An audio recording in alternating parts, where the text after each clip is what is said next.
If you write down the similarities between these two glasses of wine and grape varieties, there's more do's than don'ts. But why is the price 30 to 40% more for this glass of wine? Welcome to an episode of Got Somme, where we are doing a Master Sommelier's deep dive into Barolo versus Barbaresco.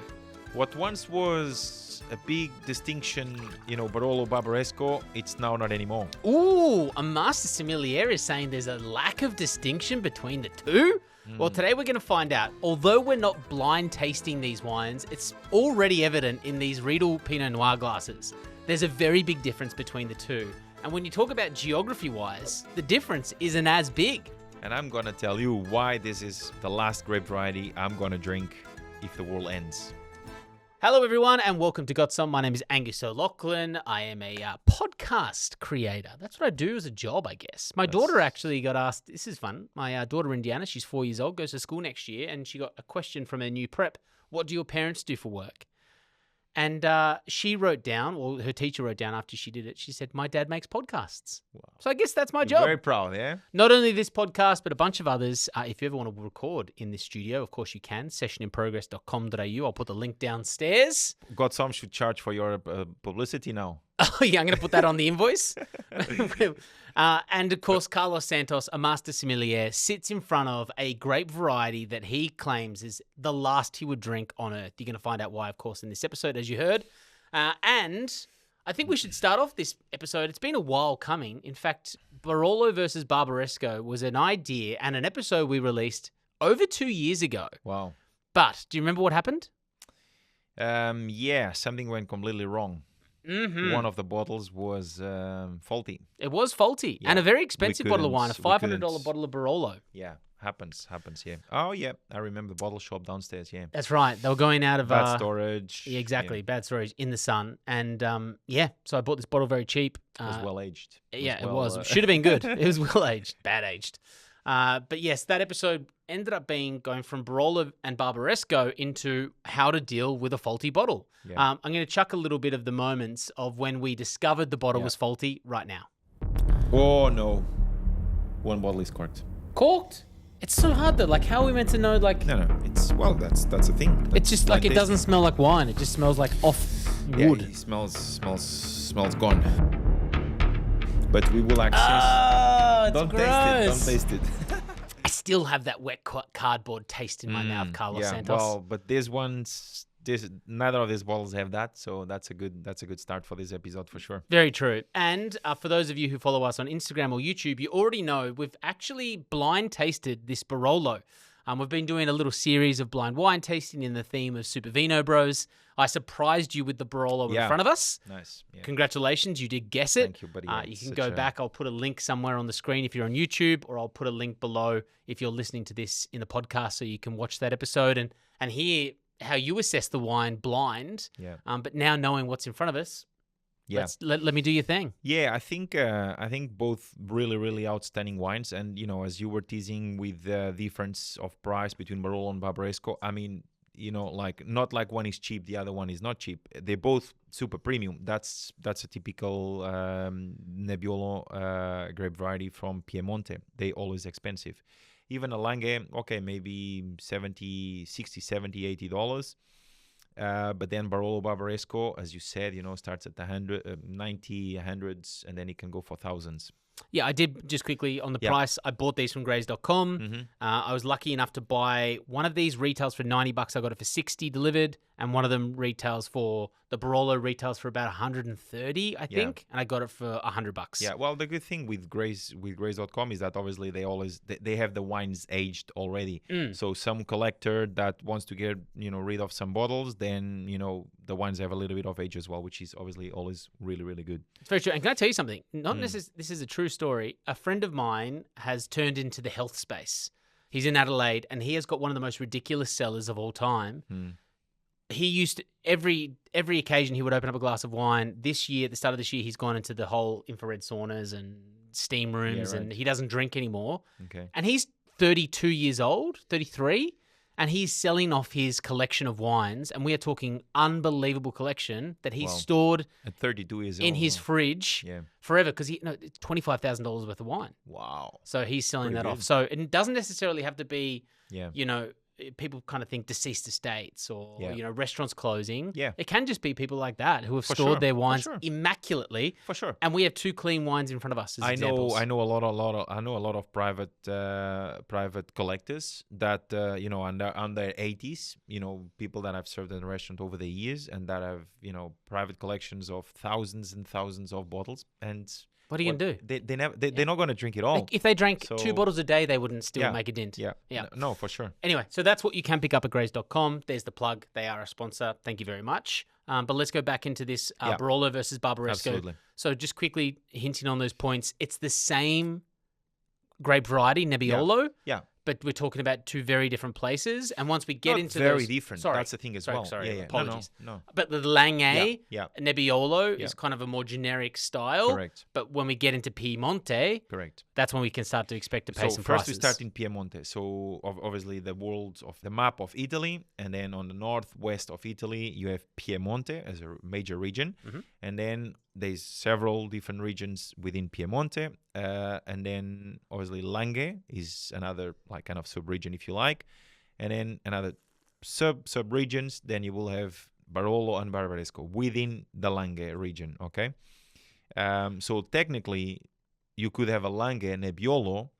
that is a declassified Barolo, for example, or you could have a Langhe Nebbiolo that is declassified Barbaresco. If the producer doesn't think that he makes the cut for Barolo Barbaresco, then they can declassify it and do a really good Langhe, for example, or aging requirement, for example, which is a point of distinction between the two as well.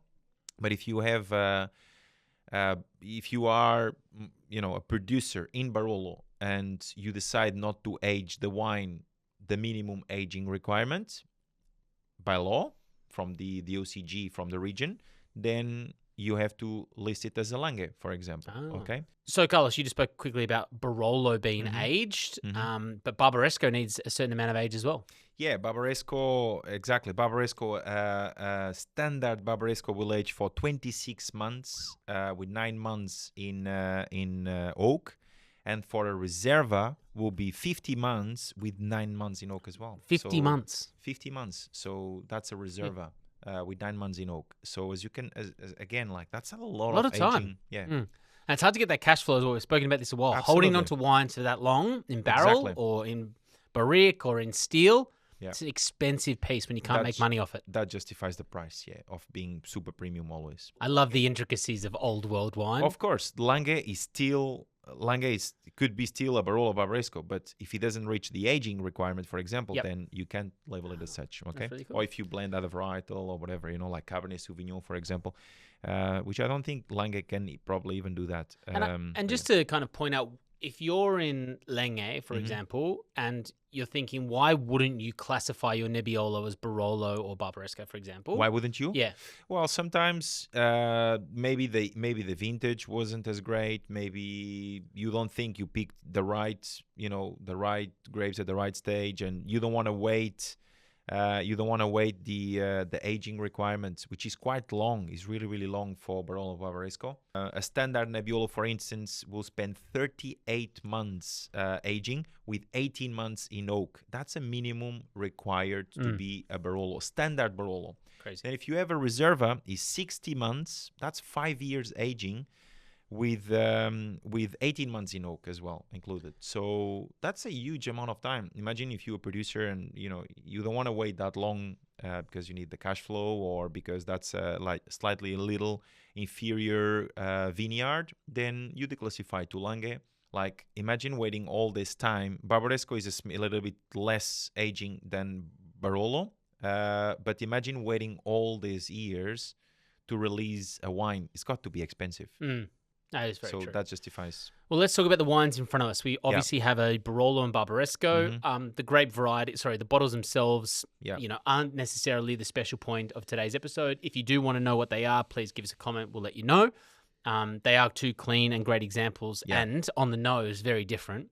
So the goal today is for you at home and myself, the wine lover yet idiot, is to figure out how we tell the difference between Barbaresco and Barolo. And the first thing on the appearance, as we go through the nose and the palate as well, is I can see that there's more of a sort of lighter rimmed edge, that sort of blood brick edge that Nebbiolo kind of creates on the Barbaresco more than the Barolo, which for me surprised me. Yeah, same. That totally. I think you are right, very right. But it doesn't mean. Look, I mean, you got to be a really, really, really experienced Barolo or Nebbiolo drinker and taste a lot of Barolo and Nebbiolo. And you probably have to be from the region to be able to 100% distinguish Barolo and Barbaresco. You got to be really, really, really, trained to do so. I would struggle immensely to always distinguish Barolo and Barbaresco in every single glass, honestly. Really? Of course. So why am I paying $40 more? 30% more on each bottle? Like you could say the same thing for Burgundy. You are a few meters away from each vineyard, and one will be thousands of dollars. The other one will be just $1,000. One will be $100. The other one will be $300 or $400. So it's the same thing. Okay. One is producer, another is the aging requirement. As I said, Barolo ages longer by minimum standards than the Barbaresco does. Okay. So that's already increasing incremental in the price. Yep. So if we look at the map again of Italy, the location is very important because Barolo is on the southwest of Alba and Barbaresco is on the northeast of Alba. So typically Barolo is a little bit cooler, higher altitude, whereas Barbaresco is a little bit warmer, slightly warmer microclimate. So therefore, that could be one indication on the color of the glass. I mean, that Barbaresco has a little bit of more of that brown brick color, but like that alone doesn't mean anything as well because it's more about the aging, really, and the extraction, etc. That will give that color. So and typically, of course, the Nebbiolo grape traditionally and typically will give that color anyway. That's on the appearance. Yeah. How do you tell the difference between the nose, or what are you looking for on the nose? Let's say you are stuck between Barbaresco and Barolo. Yeah. Even though in a master's, can I ask, in a master sommelier exam, you get those 6 bottles or 6 glasses in front of you that you got to do blind. Yeah. You don't necessarily have to nail them each time. You just have to tell the story of how you got to the conclusion. You got to approach the wine for what you taste in a glass. But you would approach these the same. Like you did in the blind wine tasting. I said, the link is below if you want to check that out. But you still got in the same region, country, vintage. Like you are 99% accurate. Yeah, exactly. So you're still going to get some credit for that. Of course. You don't necessarily have to nail it each time. Yeah. But then when it comes to these two, what are you looking for as a difference? I think the Barbaresco is a little bit more perfumed. It's a little bit more Certainly floral. is, by the way. Yeah, more floral, more perfumed.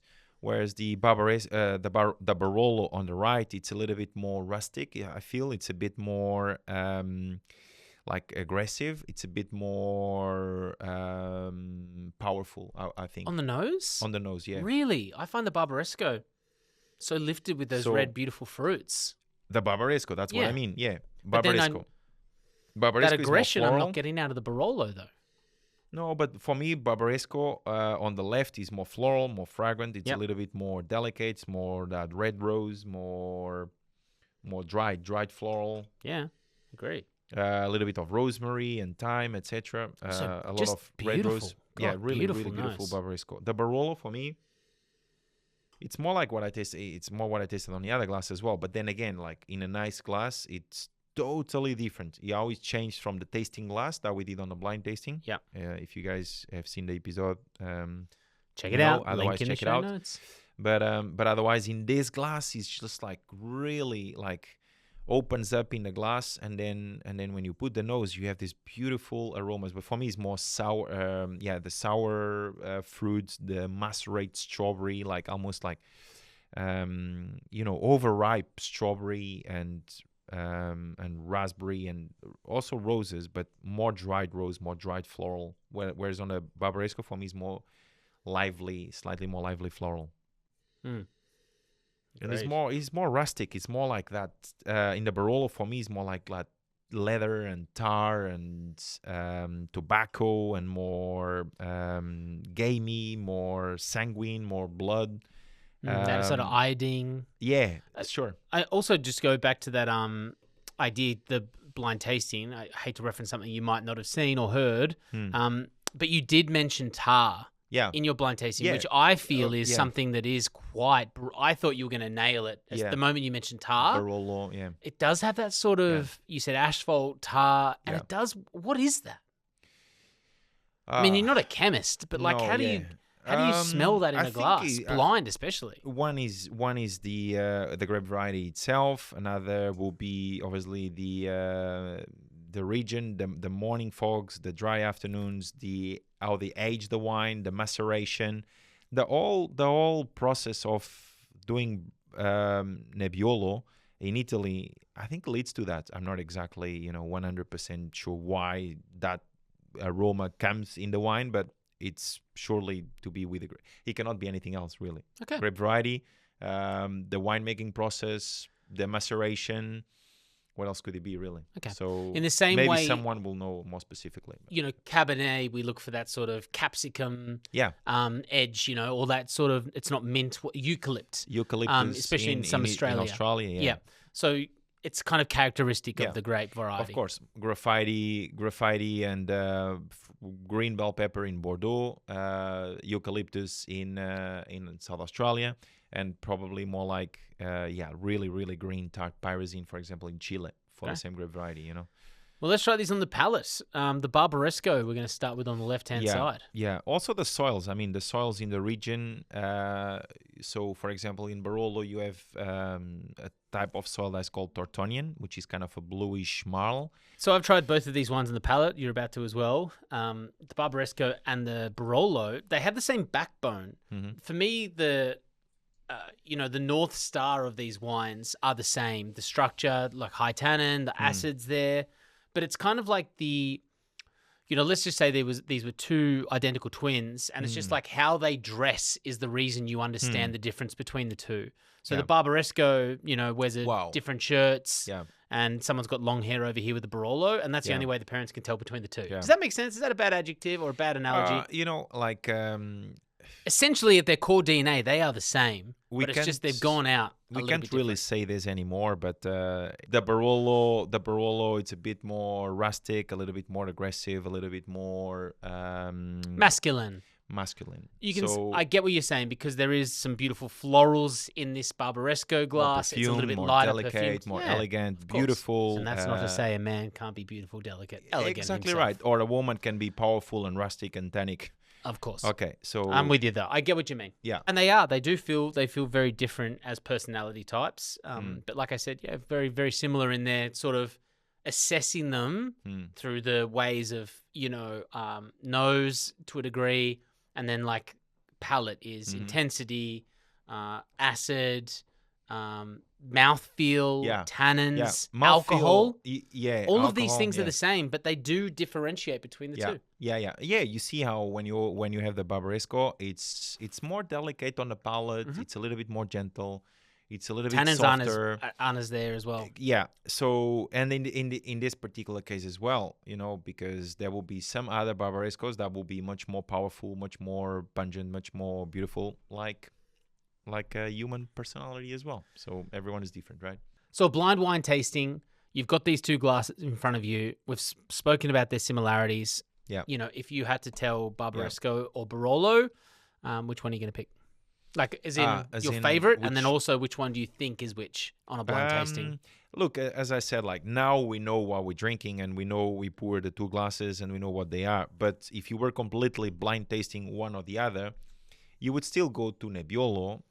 You would hope so. But it will be much more, because you don't know what it is. So it will be as I said, like you probably know that you are in Nebbiolo in Piemonte, but then whether you go right or left, that's a different story. That's much more difficult when you don't know exactly where you are, obviously. If I have both blind tasted, then probably I would go for the left for Barbaresco because of that more delicate, more floral, more softer, a little bit softer in this particular case. And the right with Nebbiolo, a bit more rustic, a bit more tannic. So if I had them both blind tasting side by side, I would go that direction. But if it was only one glass either way, then it's more difficult for sure. Yeah. That makes sense. Why do you love Barolo so much? Well, because so much character, so much personality, so much intensity, that sourness, that tart, so much different layers of flavors. I think it's absolutely magical. It's a great. I never been, but obviously from studying Nebbiolo for so many years and Barbary and the region, I think it's just though, and then the versatility of food as well. You could have this with pastas and cheese. You could have this with steaks. You could have this with duck. So many different combinations. Such a beautiful, intense grape variety. But certainly not a wine for everyone. I know my partner would hate the tannin on this wine. I think the alcohol would sort of, blow her face off a little bit.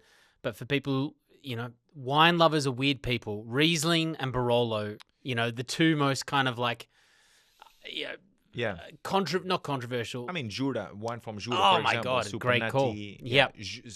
Why do we love these sherry. weird, I intricate love wines that sherry. everyone hates? You're not into sherry don't like yet, sherry. but you drink it a few more times and then Maybe. you'll see. Yeah. What do you love, Barbaresco or do you like Barolo? We would love to know in the comments. If you're not following us on Instagram, we are at Got Somme. All the links are in the show notes below, as well as our blind wine tasting of this Barolo earlier today.